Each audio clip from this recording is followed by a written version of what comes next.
ओम मुनित्रयं नमस्कृत्य तदुक्तिः परिभाव्य च वैयाकरणसिद्धान्तकौमुदीयं विरच्यते। सर्वेभ्यः श्रोतृभ्यः नमः। वयं गतपाठे यद्यत् पठितवन्तः तद् एकवारं स्मरामः। वैयाकरणसिद्धान्तकौमुदी इत्यस्य ग्रन्थस्य तत्र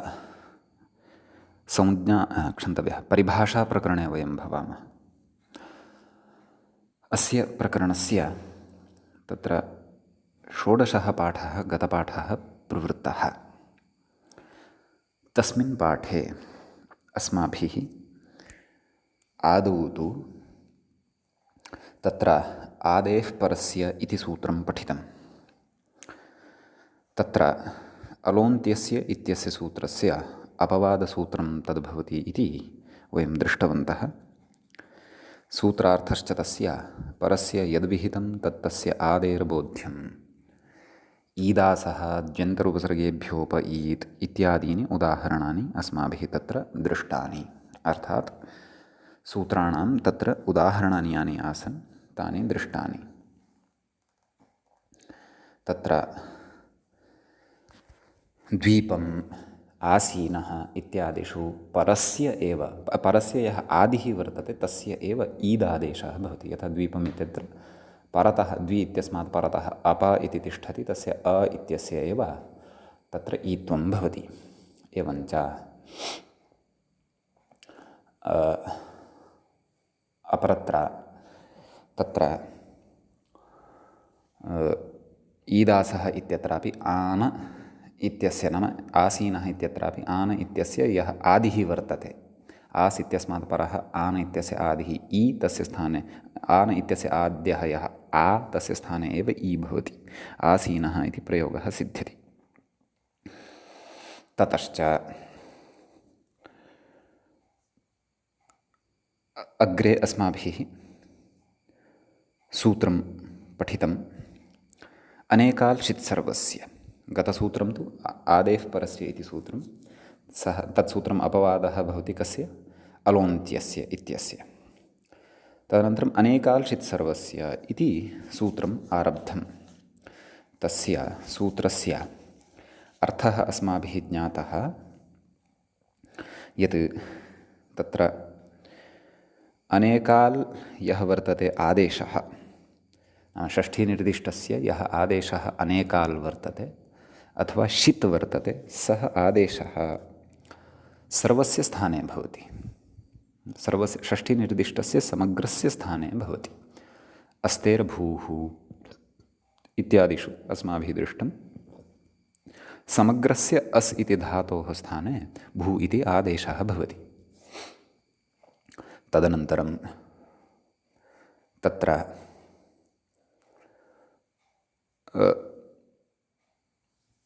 अन्यदपि उदाहरणं तस्थमिपान्तान्तं तामः।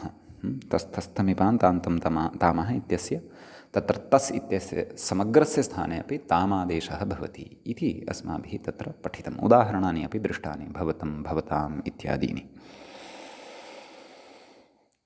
शीतः उदाहरणं तु तत्र अष्टाभ्य अष्टौ इत्येव दृष्टं खलु। नाम जस् अपि च शस् इत्यनयोः उभयोः अपि स्थाने औष् इति अर्थात् समग्रयोः स्थाने, नाम समग्रस्य जसः स्थाने समग्रस्य शसः च स्थाने औष् इति आदेशो भवति इति। तत्रापि तदेव षष्ठीनिर्दिष्ट्यस्य अन्त्यस्य अलः आदेशः प्राप्यमाणः आसीत्। केन? अलोन्त्यस्य इत्यनेन सूत्रेण। परन्तु अन्त्यस्य अलः तु स्थाने अयमादेशः नापेक्षितः इति कृत्वा नाम षिदादेशाः ये वर्तन्ते ते सर्वस्य एव स्थाने भवन्तु इति कृत्वा तत्र अनेकाल्शित् सर्वस्य इति सूत्रम् आरभ्यते। तत्रैव अस्माकं कश्चन विशिष्टः विचारः अपि आरब्धः आसीत्। कश्चन पूर्वपक्षः अस्माभिः अवतरणिकायाम् उपस्थापितः आसीत्। स च पूर्वपक्षः इत्थम् आसीत् यत् तत्र अष्टाभ्य औष् इति सूत्रेण जसस्थाने अथवा शसस्थाने तत्र औष् इति आदेशः यः क्रियते सः समग्रस्य स्थाने भवति, परन्तु तत्र आदौ अलोन्त्यस्य इति परिभाषया सः अन्त्यस्य स्थाने भवतु इति उच्यते। परन्तु अलोन्त्यस्य इत्यस्याः परिभाषायाः अपवादपरिभाषा आदेः परस्य इति तत्र उपतिष्ठते। समीचीनम्। आदेः परस्य कथयति अष्ट इत्यस्मात् परतः जस् इत्यस्य यः अवशिष्टः अस् इति जकारस्य इति संज्ञा भवति खलु, तस्य असः यः आदिः तस्य आद्यस्य इत्यस्य स्थाने तत्र औष् भवतु इति आदेः परस्य इति कथयति। ततः अनेकाल् सर्वस्य इति कथयति। नैव, एषः षित् वर्तते, अतः एषः आद्यस्य स्थाने न भवतु, न च अन्त्यस्य स्थाने भवतु, परन्तु सर्वस्य अस् इत्यस्य स्थाने भवतु, वा न वा? अतः तत्र अनयोः कश्चन विवादः आरब्धः। नाम अनयोः द्वयोः अपवादयोः, नाम एतौ द्वौ अपवादौ स्तः। कस्य? एतौ द्वौ अपवादौ अलोन्त्यस्य इत्यस्य स्तः। एवं किल? यतः आदेः परस्य इत्यत्रापि अस्माभिः पठितम् अलोन्त्यस्य इत्यस्यापवादः, तदनन्तरम् अनेकाल् सर्वस्य इत्यपि पठितम् अलोन्त्यसूत्रापवादः, नाम अलोन्त्येति सूत्रस्य अपवादः अयम् इति। तर्हि अलोन्त्यस्य इत्यस्य अपवादत्वेन अथवा अलोन्त्यस्य इत्यस्य सूत्रस्य बाधं कर्तुं युगपत् तत्र सूत्रद्वयं प्राप्तम् अस्ति। तर्हि अनयोः द्वयोः कस्य प्रवृत्तिः स्यात् इति एतावान् पक्षः अस्माभिः गतपाठे विचारितः। तत्र इदमपि विचारितं यत्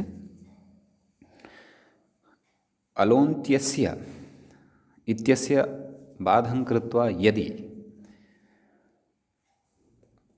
आदेः परस्य इति प्रवर्तेत तर्हि अनिष्टः एव प्रयोगः लप्स्यते। यदि तु अनेकाल् सर्वस्य इत्यस्य प्रवृत्त्या समग्रस्य अस् इत्यस्य स्थाने औषादेशः स्यात् तर्हि तु क्लेशः एव नास्ति, तर्हि तु अष्टौ इति रूपं लप्स्यते एव, तत्र चिन्ता एव नास्ति। तर्हि किं कर्तव्यम् इति चेत् तत्र का युक्तिः इति चेत् तदर्थम् अग्रिमा पङ्क्तिः आरब्धा अस्ति। सा च पङ्क्तिः ततः च अस्माभिः अद्य पठनीयम् अस्ति। एवञ्च 17 पाठः परिभाषाप्रकरणस्यास्य आरब्धः भवति। का सा अन्तिमा पङ्क्तिः? मूले पश्यन्तु। अलोन्त्य अग्रे अष्टाभ्य औष् इत्यादौ आदेः परस्य इत्येतदपि परत्वात् अनेन बाध्यते इति। नाम अष्टाभ्य औष् इत्यस्य अपि नाम अष्टाभ्य औष् इत्यत्र आदेः परस्य इति प्राप्नुवत् आसीत्, परन्तु तस्यापि बाधः परत्वात् अनेन क्रियते। केन क्रियते?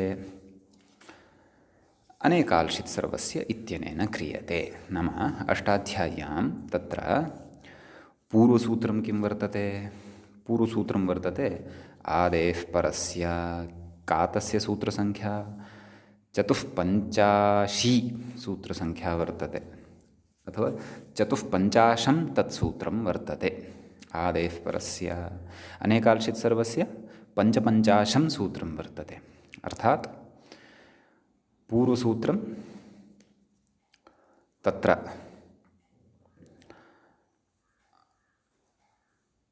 आदेः परस्य इति भवति, परसूत्रम् अनेकाल् सर्वस्य इति भवति। अतः पङ्क्तेः आशयः कः? नाम आदेः परस्य इत्यपि प्राप्तं, परन्तु तस्यापि परत्वात् नाम परशास्त्रत्वात्। उभयोः परशास्त्रं किं वर्तते इति चेत् अनेकाल् सर्वस्य इति परशास्त्रं वर्तते। अतः परशास्त्रत्वात् अनेकाल् सर्वस्य इत्यनेन बाधः क्रियते। कस्य? आदेः परस्य इत्यस्य। इदानीं परत्वात् विद्यमानस्य शास्त्रस्य बलवत्वं भवति इति कुतः वा न वा? परत्वात् विद्यमानस्य शास्त्रस्य बलम् अधिकं भवति, तस्य प्रवृत्तिः आदौ भवेत्, अथवा सः पूर्वं विद्यमानस्य शास्त्रस्य बाधं कुर्यात् इति एषः नियमः कथं ज्ञायेत इति चेत् तत्तु वक्ष्यते, तत्तु अचिरेण स्पष्टीकरिष्यते व्याख्यायाम्।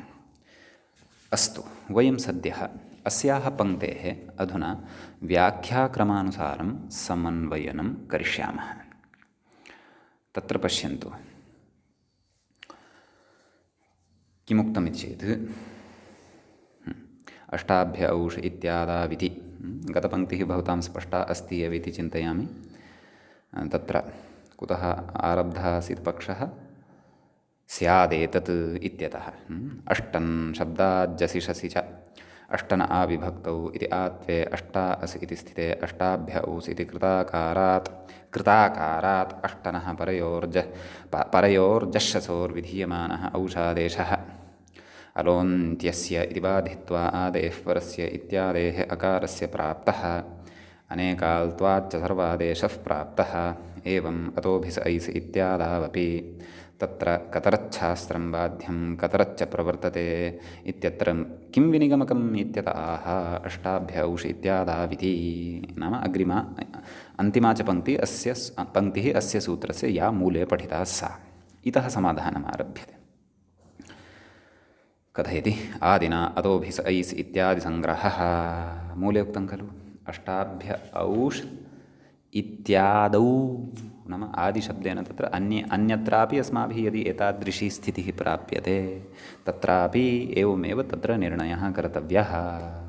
नाम अतोभिस् ऐस् इत्यादि संग्रहः। अतोभिस् ऐस् इत्यत्र च का समस्या जायेत? यदि आदेः परस्य इत्येव प्रवर्तेत, अलोन्त्यस्य इति प्रबाध्य अनेकार्षित् सर्वस्य इति न प्रवर्तेत इति तु अस्माभिः गतपाठे विस्तरेण चर्चितं। मन्ये सः विचारः भवतां बुद्धौ स्यात्। समीचीनं, समानः एव विचारः। यथा अष्टौ इत्यत्र तद्वदेव रामैः इत्यत्र अथवा बालकैः इत्यत्रापि विचारः अस्ति। अस्तु, अग्रे गच्छामः। अष्टाभ्य औष इत्यादौ आदेः परस्य इत्येतदपि परत्वात् अनेन बाध्यते इत्यन्वयः। नाम अष्टाभ्य औष इत्यादौ आदौ नाम अतोभिस् ऐस् इत्यादौ अपि, नाम एतादृशस्थलेषु तत्र आदेः परस्य नाम इति या परिभाषा वर्तते, परस्य यद्विहितं तस्य आदेः अलः बोध्यम् इति यदुच्यते इति एतदपि, नाम एतत् सूत्रमपि परत्वात् अनेन बाध्यते। परत्वात् नाम तत्र परशास्त्रत्वात् अनेन बाध्यते। परशास्त्रं बलीयः भवति अथवा परशास्त्रस्य बलवत्वं भवति इति तु अग्रे सप्रमाणं वक्ष्यते। अग्रे अस्तेर्भूः इत्यादौ अनेकाल्षित् इत्यनेन यथा अलोन्त्यस्य इति बाध्यते। नाम अस्तेर्भूः इत्यत्र अलोन्त्यस्य प्राप्तः भवति खलु, षष्ठीनिर्दिष्टस्य अन्त्यस्य अलः आदेशः भवतु इति। यथा अलोन्त्यस्य इति बाध्यते तथा अष्टाभ्य औष इत्यादौ आदेः परस्य इत्येतदपि बाध्यते इत्यर्थः। समीचीनम्। अग्रे कथयति ननु अस्तेर्भूः इत्यादौ अलोन्त्यस्य इति प्राप्ते सति। समीचीनम्। अत्र कश्चन विचारः। यद्यपि जानीमः वयं, नाम पङ्क्तेः मूलपङ्क्तेः आशयः तु एतावानेव कः, नाम आदेः परस्य इति सूत्रं प्रबाध्य अनेकाल्षित् सर्वस्य इति उपतिष्ठते। कुतः? परत्वात्, नाम परशास्त्रस्य बलीयस्त्वं भवति। परशास्त्रस्य बलीयस्त्वे तु अचिरेणैव प्रमाणं वक्ष्यते। ततः पूर्वं कश्चन विचारः अत्र उच्यमानः वर्तते, एतत् सम्बद्धः एव। कथयति ननु अस्तेर्भूः इत्यादौ, नाम असधातोः स्थाने भू इति आदेशः भवति खलु केषुचिल्लकारेषु परतः। यथा भविता भविष्यति अभवत् इत्यादिषु नैव भविता भविष्यति इत्यादिषु तत्र असि इत्यपि धातुः भवति। भू इति धातुस्तु भवत्येव। तदस्माभिः विचारितं गतपाठे।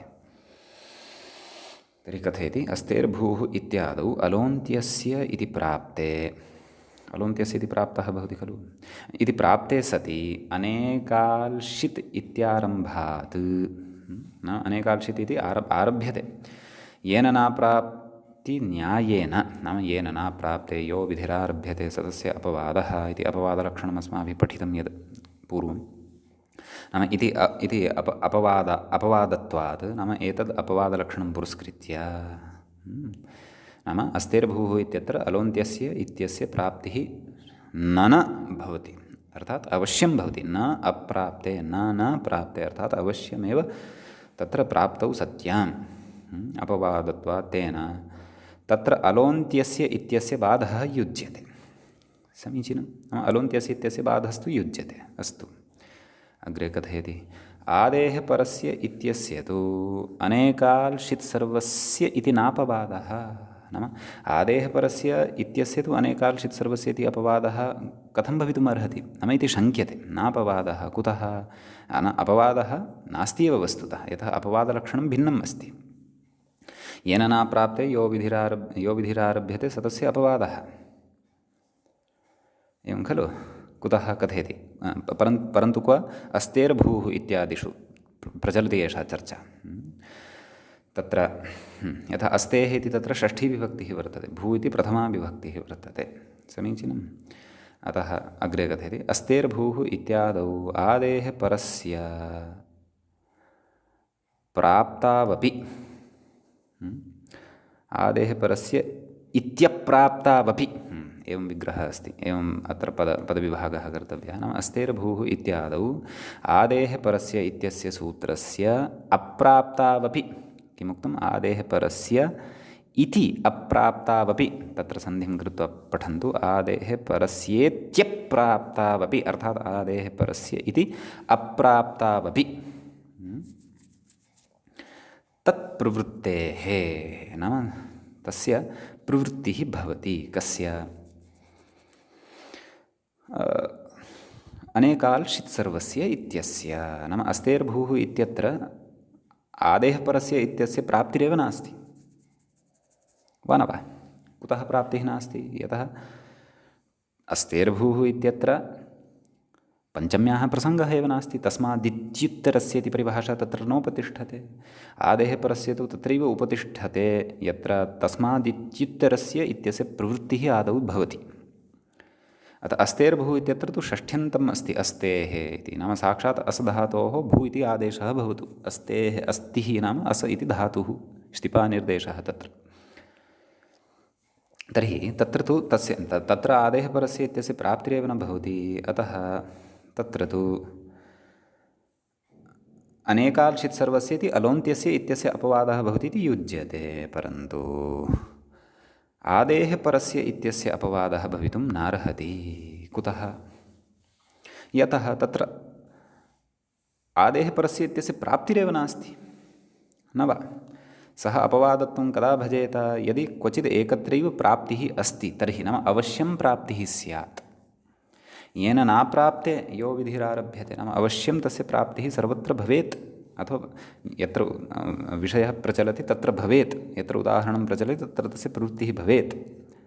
अतः तत्र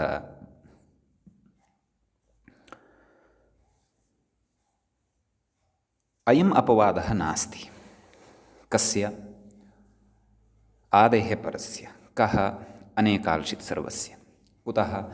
यतः अनेकाल्शित् सर्वस्य इत्यस्य यत्र यत्र प्रवृत्तिः वर्तते तत्र तत्र सर्वत्र आदेः परस्य इति न प्रवर्तते। क्वचित् प्रवर्तते, क्वचित् न प्रवर्तते।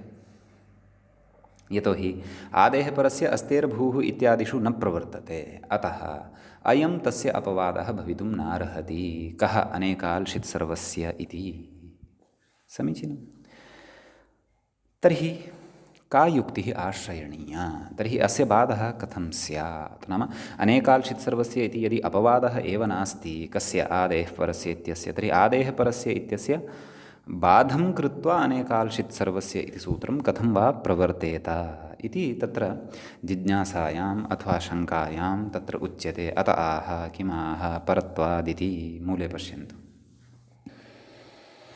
परत्वात् अनेन बाध्यते नाम अष्टाध्याय्यां परशास्त्रम् इदं वर्तते किम् अनेकाल्शित् सर्वस्य इति परशास्त्रं वर्तते अतः परत्वात् बाधते इति वा न वा अतः परत्वात् बाधे सति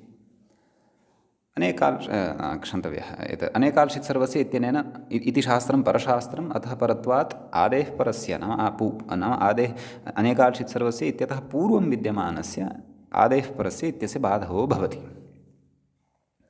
अतः अस् अर्थात् जस् इत्यस्य अवशिष्टः यः अस् तस्य आदेः अकारस्य स्थाने आदेः अलः स्थाने औष् इति आदेशो न भवति परन्तु सर्वस्यापि अस् इत्यस्य स्थाने औष् इति आदेशः भवति परन्तु सा जिज्ञासा तु अधुनापि बुद्धौ अस्ति एव खलु का नाम कथं परशास्त्रस्य बलवत्वं भवति इति चेत् तदुच्यते अग्रे विप्रतिषेधे परं कार्यम् इत्यपि कश्चन विशेषः अग्रे पठिष्यते सूत्रमेव वर्तते सन्धिप्रकरणे वदिष्यति एतत् सूत्रं मनोरथ इति रूपसाधनवेलायां स्वादिसन्धेः अन्ते कथयिष्यति विप्रतिषेधे परं कार्यं तस्य सामान्यम् अर्थं कथयामि विप्रतिषेधो नाम तुल्यबलविरोधः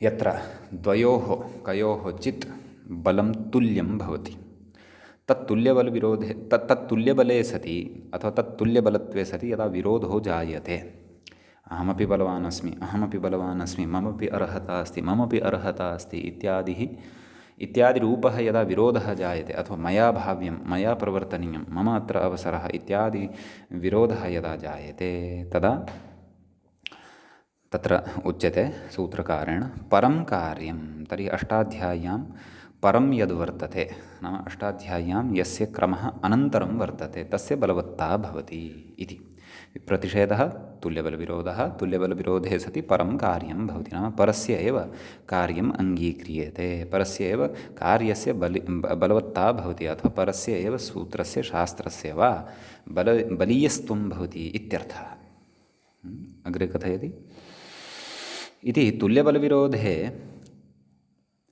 परप्राबल्यस्य वक्ष्यमाणत्वादिति भावः नाम अग्रे वक्ष्यते नाम परतः विद्यमानस्य एव नाम अष्टाध्याय्यां यत् शास्त्रं पूर्वापेक्षया परशास्त्रत्वं भजते तस्यैव बलवत्वं भवति इत्यर्थः इति वक्ष्यते अग्रे कथयति आदेः परस्य इत्यस्यावकाशः द्यन्तरूपसर्गेभ्योप ईत् इत्यादिः अथवा ईदासः इति वा न वा अनेकाल्शित् सर्वस्य इत्यस्यावकाशः अस्तेर्भूः इदम् इष् अथवा अष्टाभ्य औष् इत्यादिः नाम उभयोः स्वस्वस्थले अवकाशः वर्तते अतस्तुल्यबलवत्वम् उभयोः अतः उभयोः तुल्यबलवत्वं वर्तते तत्र आदेः परस्य स्वकीयं क्षेत्रं वर्तते सः स्वकीयक्षेत्रे कार्याणि करोति अपि च अस्य कस्य अनेकाल्शित् सर्वस्य इत्यस्य स्वकीयानि क्षेत्राणि वर्तन्ते इदम् इष् अथवा द्व्यन्तरूपसर्गेभ्यो नैव इदम् इष् अथवा अस्तेर्भूः इत्यादीनि तस्य स्वकीयानि क्षेत्राणि वर्तन्ते अतः उभयोः तुल्यबलवत्वं वर्तते एतादृशतुल्यबलयुक्तयोः यदि क्वचित् एकत्र प्राप्तिः जायते तर्हि तत्क्षेत्रं यथा अष्टाभ्य औष् इति तर्हि तत्र कस्य बलवत्वं भवतु इति चेत् अनन्तरं विद्यमानस्य एव बलवत्वं भवतु तर्हि अनेकाल्शित् सर्वस्य इति यत् परतः विद्यमानं वर्तते अष्टाध्याय्यां तस्य एव बलवत्वं भवति अतः शित्वात् सर्वादेशः एव अयं भवति न तु अस् इत्यस्य आद्यस्य वर्णस्य अकारस्य स्थाने अतः अष्टौ इति रूपं सिद्धं भवति प्रथमा बहुवचने अथवा द्वितीया बहुवचने समीचीनं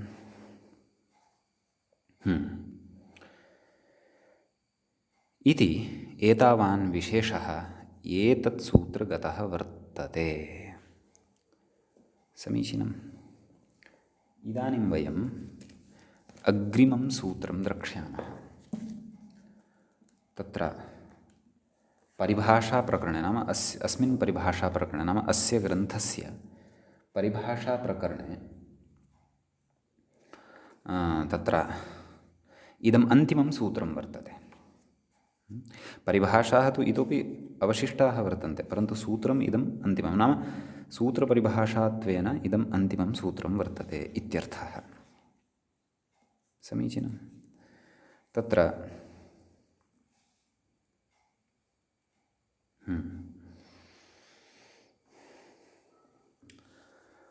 पदच्छेदं पश्यामः। स्वरितेन इति तृतीयाविभक्तेः एकवचनं भवति। अधिकारः इति प्रथमाविभक्तेः एकवचनं भवति। तत्र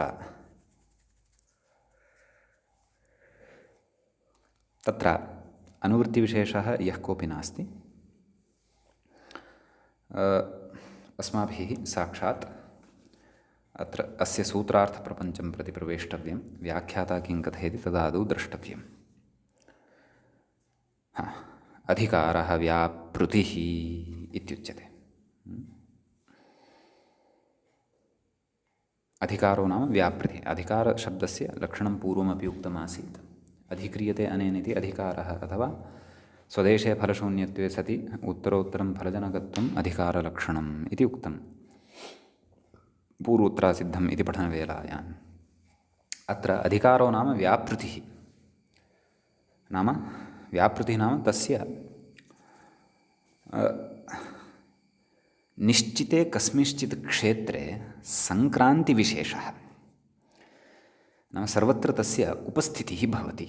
एकप्रकारक उपस्थितिः का व्यापृतिः इति। किं कथयति अग्रे? यथा लोके अधिकृतः ग्रामे असौ इति व्यापृतः इति गम्यते। नाम लोके कश्चन अधिकृतः भवति अथवा कश्चन अधिकारी भवति। एषः ग्राममुख्यः। एतेन ग्रामस्य समस्याः श्रोतव्याः। ग्रामस्य सुखे दुःखे सङ्कटे अतिवृष्टौ अनावृष्टौ दुर्भिक्षादौ सर्वविधमपि चिन्तनं मिलित्वा कर्तव्यं वर्तते। ग्रामस्य विकासाय सर्वविधः यत्नः सर्वविधं चिन्तनम् एतेन कर्तव्यम्।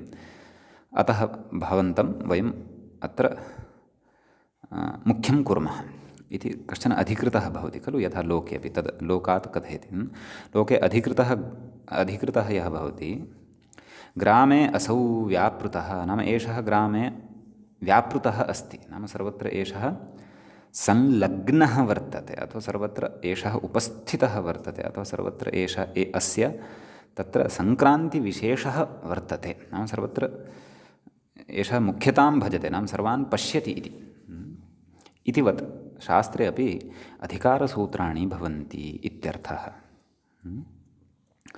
अग्रे कथयति शब्दस्य च उत्तरसूत्रेषु अनुवृत्तिरेव व्यापृतिः। अत्र व्यापृतिः इत्यनेन किम् अवगन्तव्यं नाम कश्चन शब्दविशेषः यः सूत्रत्वेन पठ्यमानः वर्तते अथवा सूत्रस्य कश्चन एकदेशः वा वर्तते तस्य उत्तरसूत्रेषु नाम ततः अनन्तरं विद्यमानेषु सूत्रेषु अनुवृत्तिरेव व्यापृतिः नाम तस्य अनुवर्तनं यद् भवति तद् अनुवर्तनमेव तत्र व्यापृतिः इत्युच्यते। अनुवृत्तिः च अस्माभिः ज्ञायते एव। पूर्वं विद्यमानानां शब्दानाम् अग्रे विद्यमानेषु सूत्रेषु आगमनं सूत्राणि प्रति आगमनम् अथवा स्वीकारः तेषां तद् अनुवृत्तिः इत्युच्यते। अतः उत्तरसूत्रेषु अनुवृत्तिरेव व्यापृतिः इत्युच्यते। व्यापृतिः च अधिकारः इत्युक्तं तत्र सम्बन्धः वर्तते। अग्रे कथ्यते स्वरितेन स्वरविशेषेण अधिकारः उत्तरत्रानुवृत्तिव्यापारः प्रत्येतव्यः इति। स्वरितेन पूर्वं स्वरितचिह्नं स्थाप्यते स्म।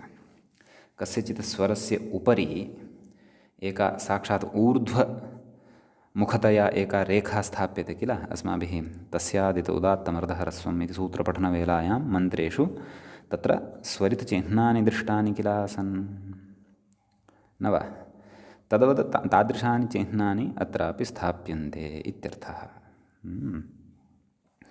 अतः तत्र एवं रीत्या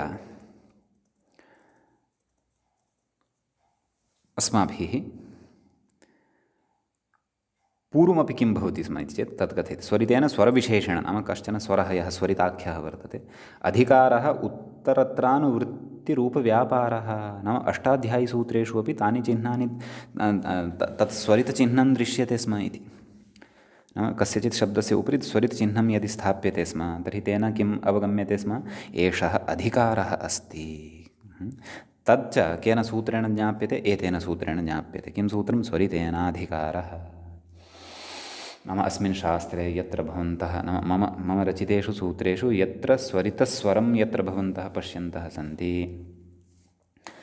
तत् सूत्रं दृष्ट्वा भवन्तः अवगच्छन्तु यत् एतद् अधिकारसूत्रम् अस्ति इत्यर्थः। अतः किम् उत्तरत्रानुवृत्तिरूपव्यापारः प्रत्येतव्यः नाम स्वरविशेषेण पठितः कश्चन शब्दविशेषः सः अधिकारः वर्तते तस्य अग्रे अनुवृत्तिः गच्छति इति प्रत्येतव्यं नाम इति ज्ञातव्यम् इति अवगन्तव्यम् इत्यर्थः।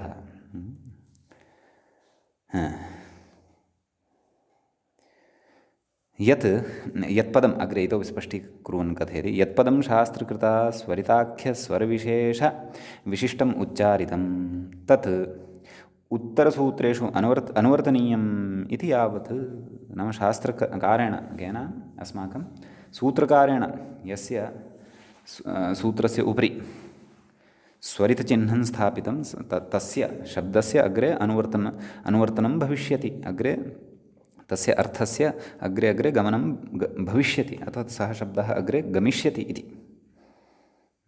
अतः सः अधिकारः भवति इत्यर्थः।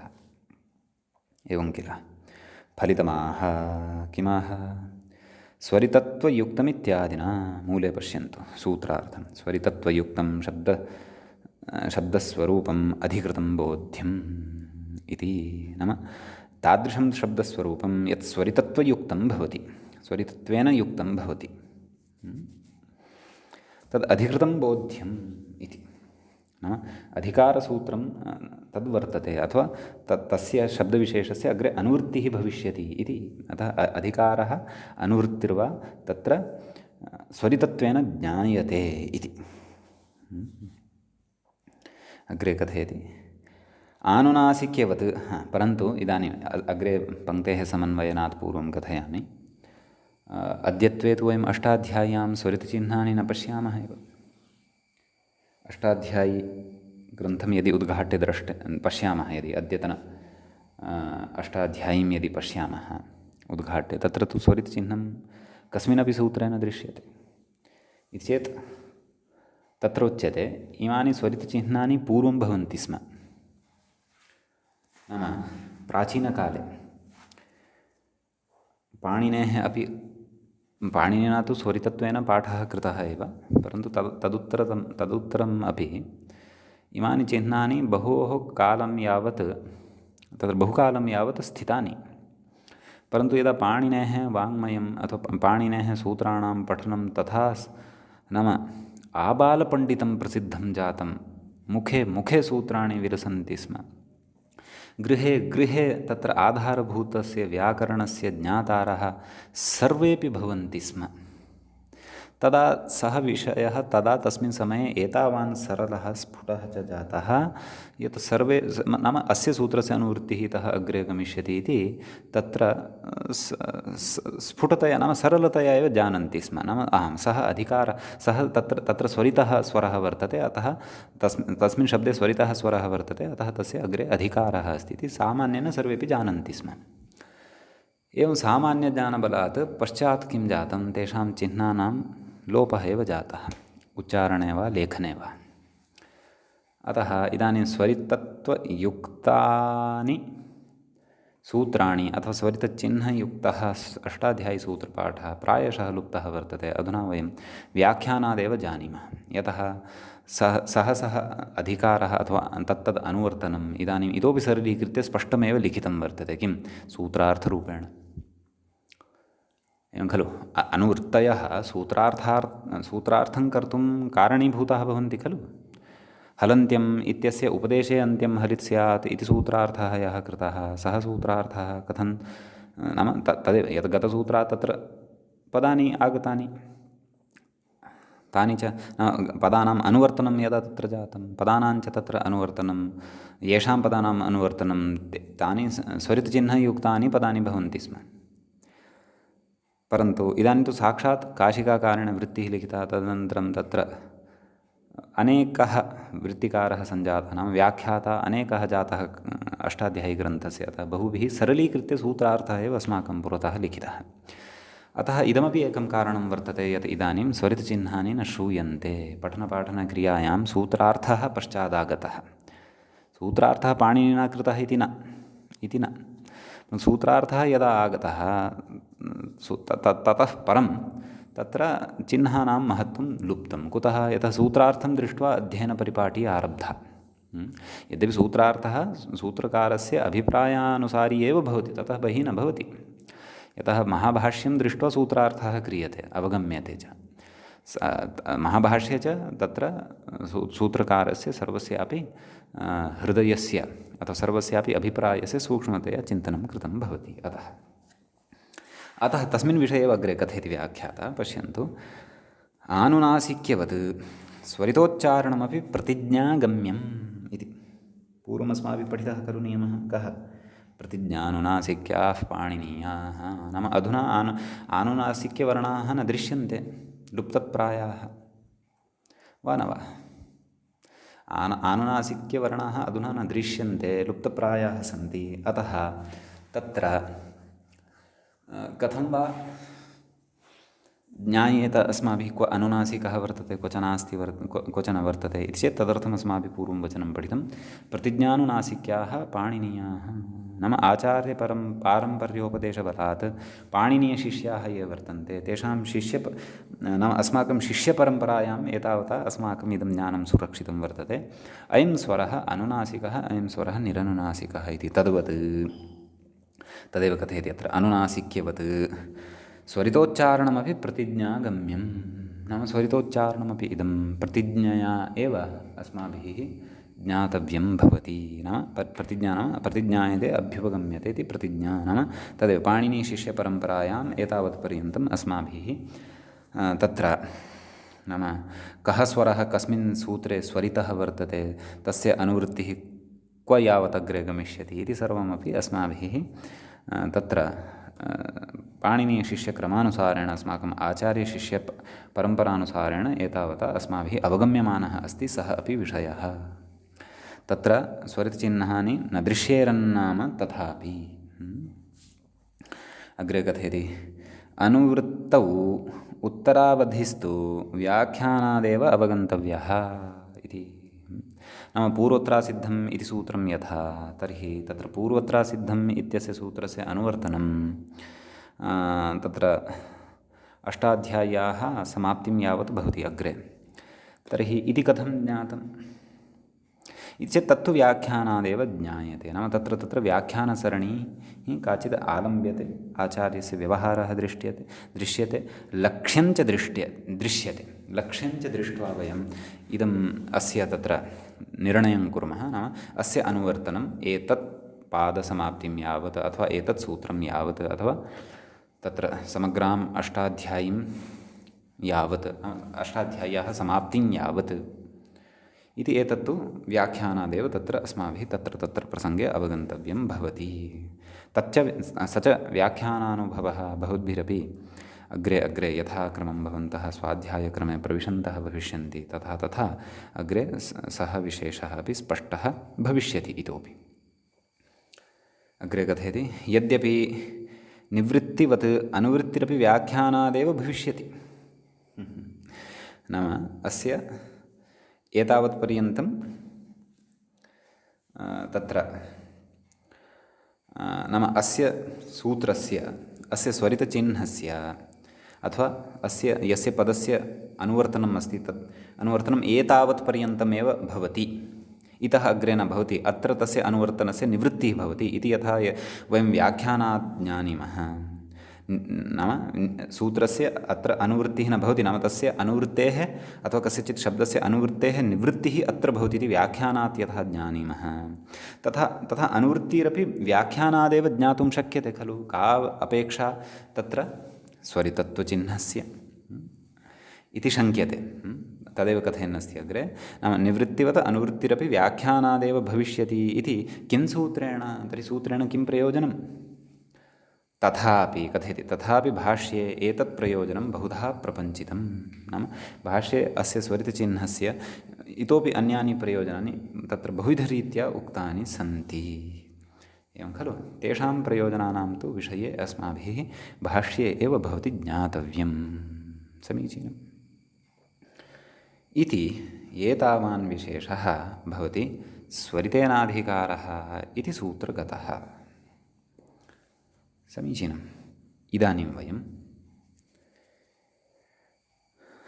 परिभाषाप्रकरणस्य अन्तिमं परिभाषासूत्रम् इदम् आसीत्। किं? स्वरितेनाधिकारः इति। इदानीम् अग्रे वयम् अन्याः परिभाषाः पठिष्यामः।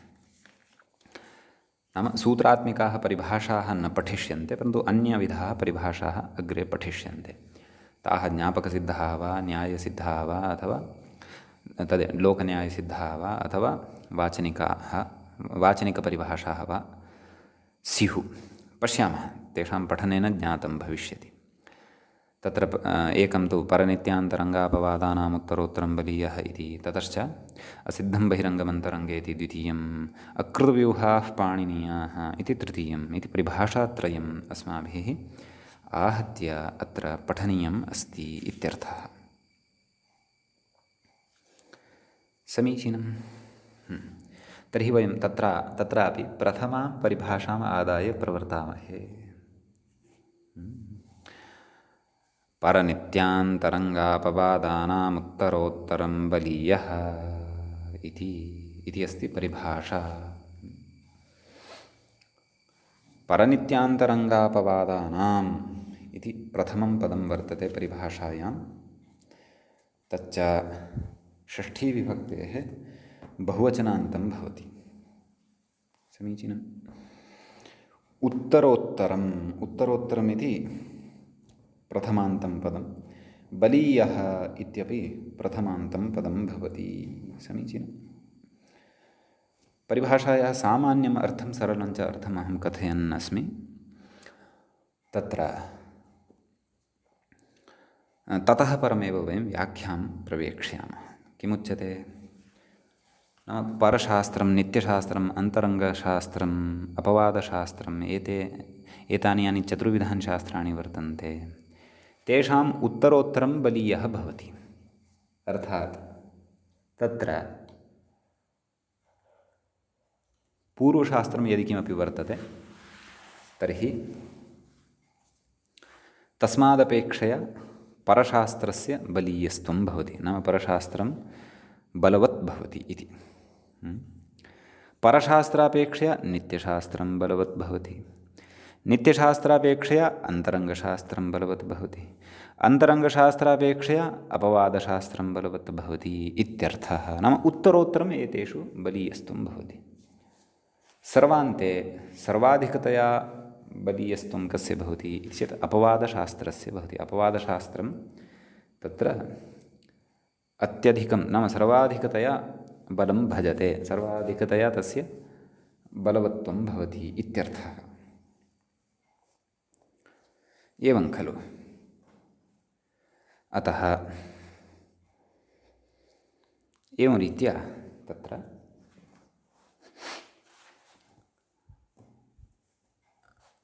वार्तिकस्य नाम परिभाषायाः सामान्यः अर्थः मया उक्तः। इदानीं तत्र पदच्छेदः, वार्तिकस्य पदविभागः कृतः, परन्तु वार्तिके विद्यमानानां तत्र समासः वा अथवा तत्र तेषां विद्यमानानां पदानां सिद्धिः कथं वा इति सामान्येन चर्चा व्याख्यात्रा क्रियमाणा वर्तते। एवं किल? किमुच्यते पश्यन्तु। परनित्येति अग्रे कथयति, परादीनां मध्ये पूर्वापेक्षया उत्तरम् उत्तरं शास्त्रं बलवत्तरम् इत्यर्थः। तदेव अस्माभिः यथा परिभाषायाः अर्थः पूर्वं सामान्यतया श्रुतः तदेव कथयन्नस्ति आरम्भे, अन्यत् किमपि नास्ति। परादयः के ये परिभाषायां परिगणिताः प्रथमे पदे के ते? परनित्यान्तरङ्गापवादाः, एते परादयः। एतेषां मध्ये पूर्वापेक्षया, नाम यः पूर्वतः वर्तते तस्य अपेक्षया उत्तरम् उत्तरं तत्र शास्त्रं यद् वर्तते तस्य बलवत्तरं भवति इति।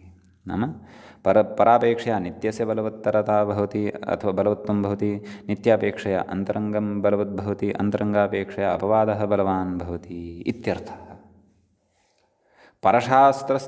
परशास्त्रं तु बलवत् अस्ति एव। कस्य इति चेत् पूर्वं विद्यमानस्य, पूर्वं प्रति परशास्त्रस्य बलवत्वं तु अस्ति एव। अतः एतां परिभाषां भवन्तः पूर्वपरनित्यान्तरङ्गापवादानाम् उत्तरोत्तरं बलीयः इत्येवं रीत्या अपि पठितुं शक्नुवन्ति। एका स्पष्टता जायते, नाम पूर्वापेक्षया परशास्त्रस्य बलीयस्त्वं भवति इति।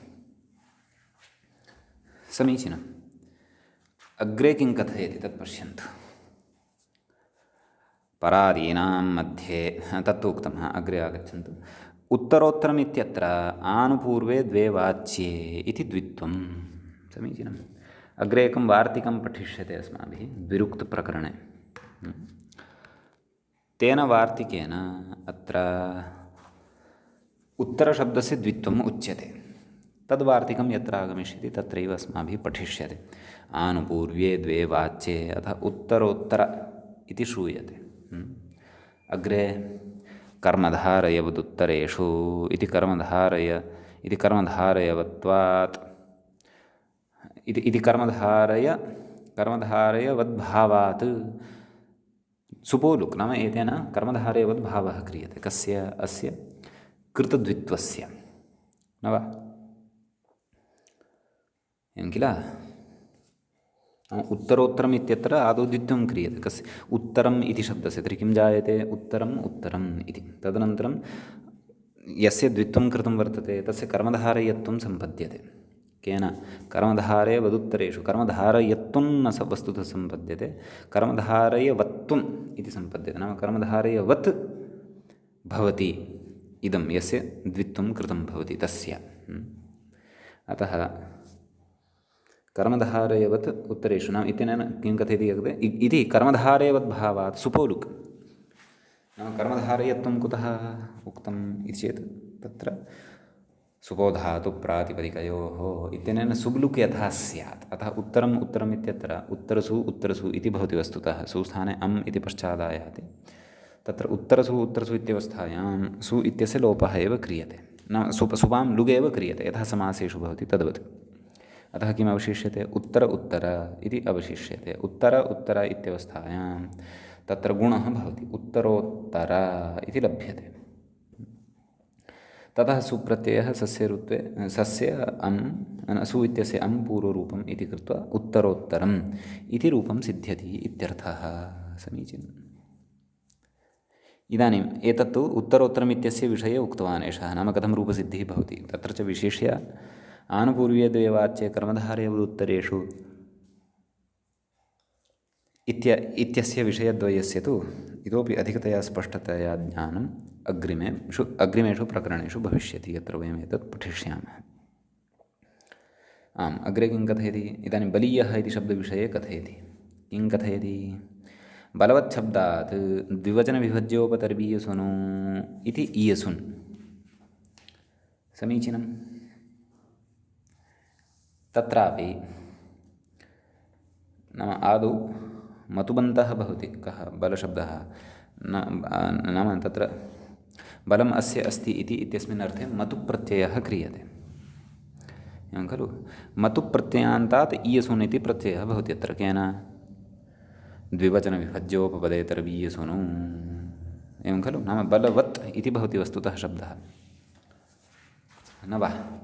बलवत् मूलतः अपि बलशब्दात् मतुप् इति प्रत्ययः क्रियते। मतुपः मत् इति अवशिष्यते। तत्र मादुपधायाश्च मतोर्वोऽयवादिभ्यः इति केनचन सूत्रेण मकारस्य स्थाने वकारः क्रियते, बलवत् इति आयाति। परन्तु विन्मतोर्लुक् बलवत् इत्यस्मात् पुनः तर्हि ईयसुन् प्रत्ययः भवति। बलवत् इत्यस्मात् ईयसुन् प्रत्ययः कथं केन द्विवचनं विभज्योपपदे तर्वीयसुनु का स्थितिः जायते तत्र बलवत् ईयस् एवं खलु।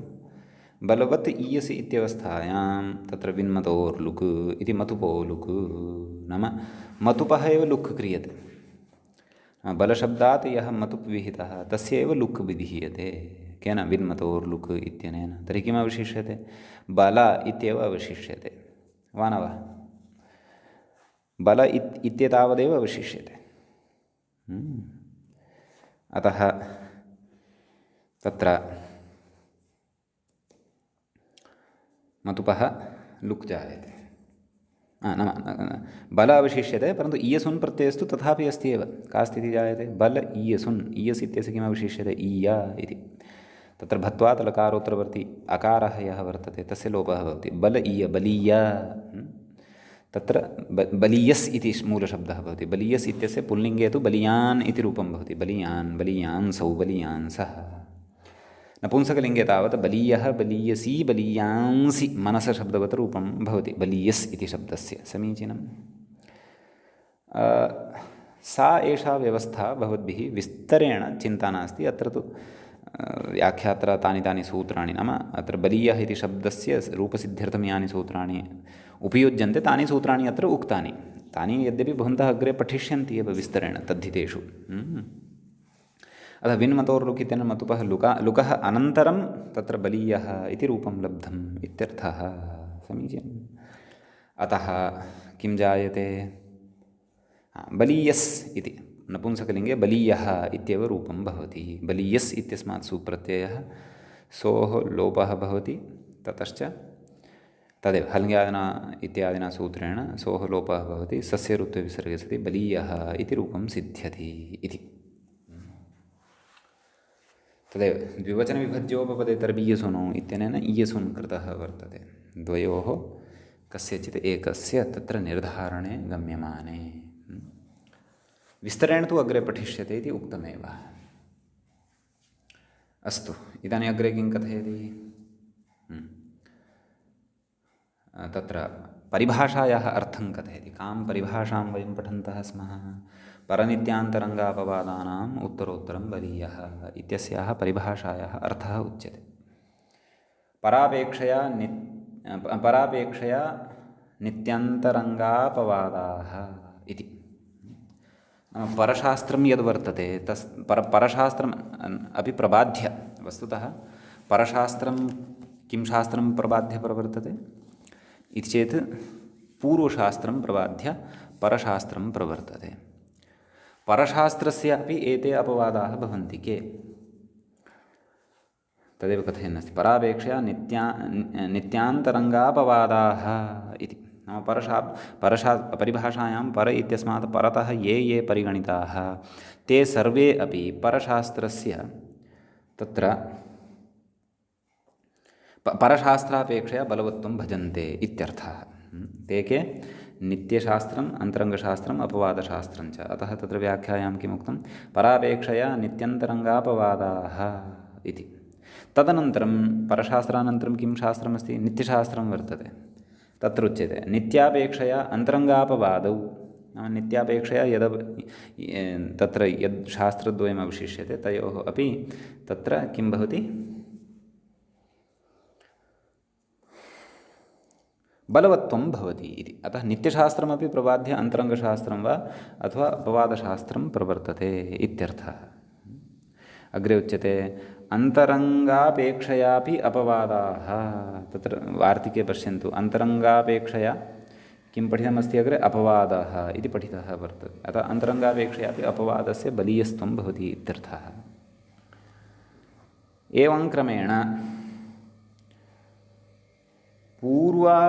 पूर्वपूर्वापेक्षया नाम पूर्वं विद्यमानं यद्वर्तते एतेषु तस्य अपेक्षया केषु परनित्यान्तरङ्गापवादेषु यः पूर्वं विद्यमानः वर्तते तदपेक्षया उत्तरोत्तरं बलवत्वम् इति फलितोऽर्थः नाम उत्तरोत्तरं तेषां बलवत्वं भवति इति फलितः अर्थः नाम एषः अर्थः अस्याः परिभाषायाः ज्ञातव्याः कस्याः परनित्यान्तरङ्गापवादानाम् उत्तरोत्तरं बलीयः इत्यस्याः परिभाषायाः समीचीनम् एतावता तु अस्याः परिभाषायाः तावत् अर्थः अस्माभिः कृतः अतः तत्र अर्थकरणे तु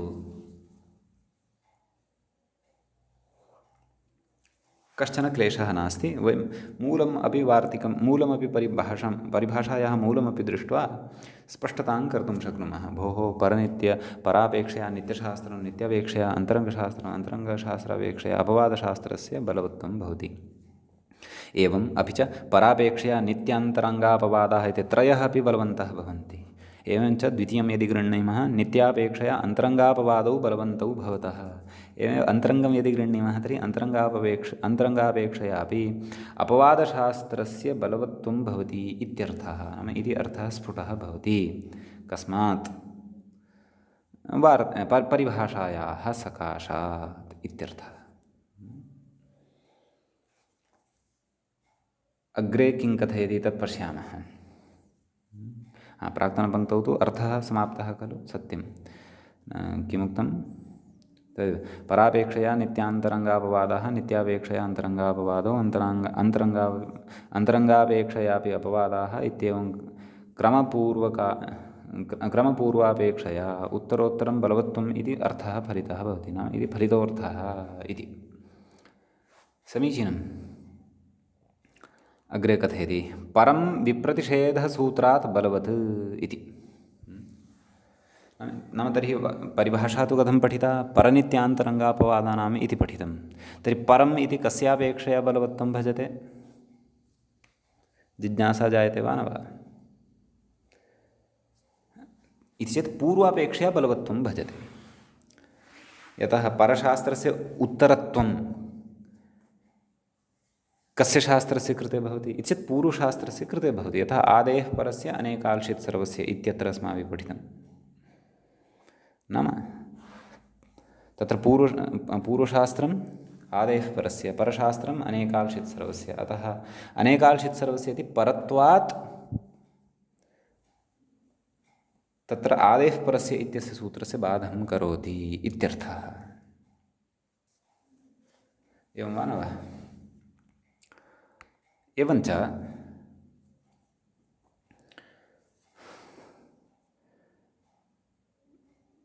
तत्र उदाहरणानि अस्माभिः अग्रे द्रष्टव्यानि वर्तन्ते